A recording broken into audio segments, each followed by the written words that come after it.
You wake up with the weight of yesterday still lingering on your chest. Not always heavy, just there, like a hand pressing gently on your ribcage, reminding you something is unfinished. You look around, the world already races, notifications, demands, noise, and inside you, a quiet panic. Because somewhere deep down, you still believe. If you don't do it all perfectly, you'll fall behind. That belief, that's the first enemy. Not the day, not the people, but the storm of thoughts inside you. You were never taught to meet the day with calm. You were taught to chase it, to run, until you're breathless, to fight every moment like it's a war. And somewhere in the chaos, you lost your center.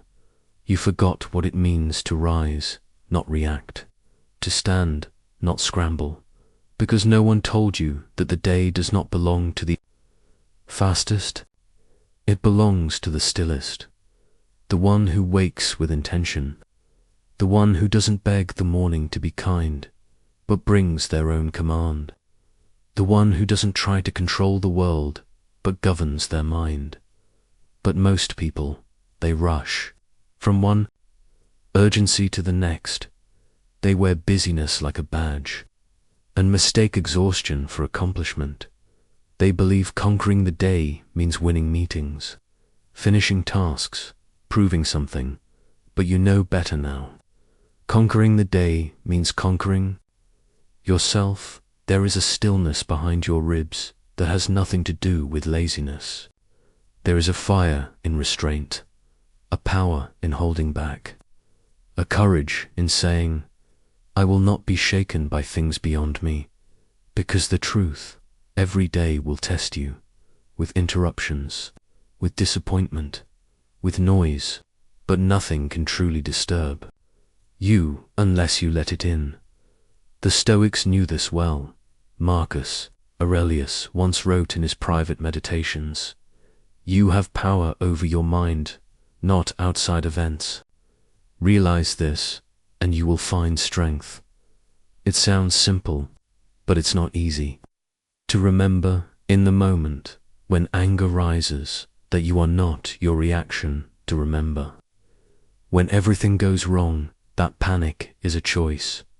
Seneca, writing to his dear friend, reminded us, we suffer more often in imagination than in reality. How much of your struggle today is real, and how much of it is a shadow cast by your thoughts?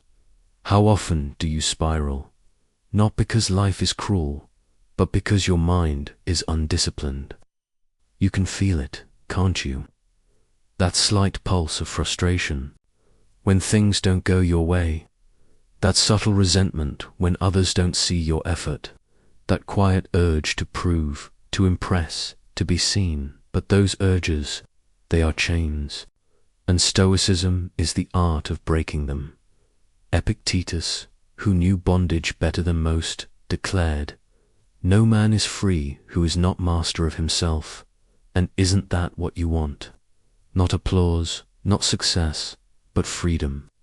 To move through your day untouched by chaos, to be calm in a world addicted to noise, to begin the morning with intention and end the night without regret.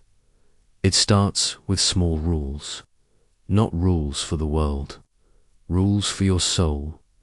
You rise not with your phone but with breath. You ask not, what must I do, but who must I be today? You move not with haste but with awareness. You speak not to be heard but to be true. And when the world throws its weight at you, you don't flinch. You observe, you adapt, you endure. This is not repression. This is sovereignty, to feel your emotions fully and not be ruled by them. To accept life's terms without giving up your power. It doesn't mean you won't hurt. It means you won't stay hurt. You won't carry anger into tomorrow. You won't hand your peace to anyone, because the day is not your enemy. It's your arena, and you are not a victim of it. You are its master. You don't beg for easier hours. You become stronger within them.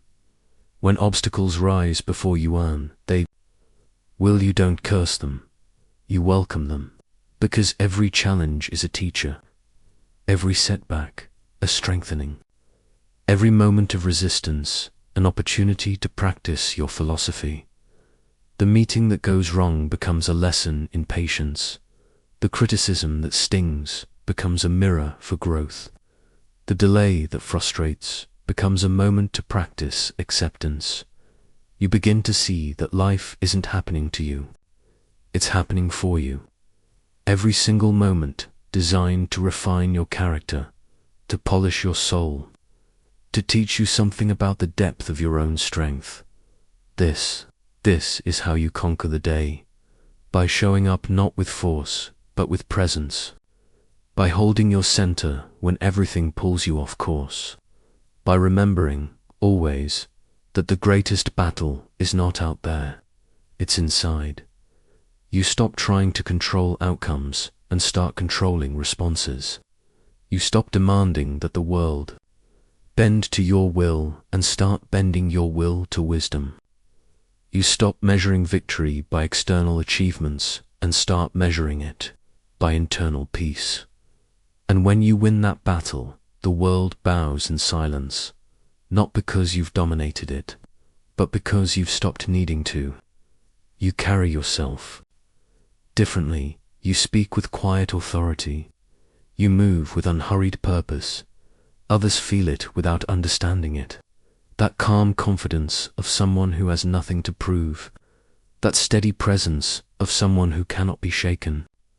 That rare peace of someone who has made friends with uncertainty.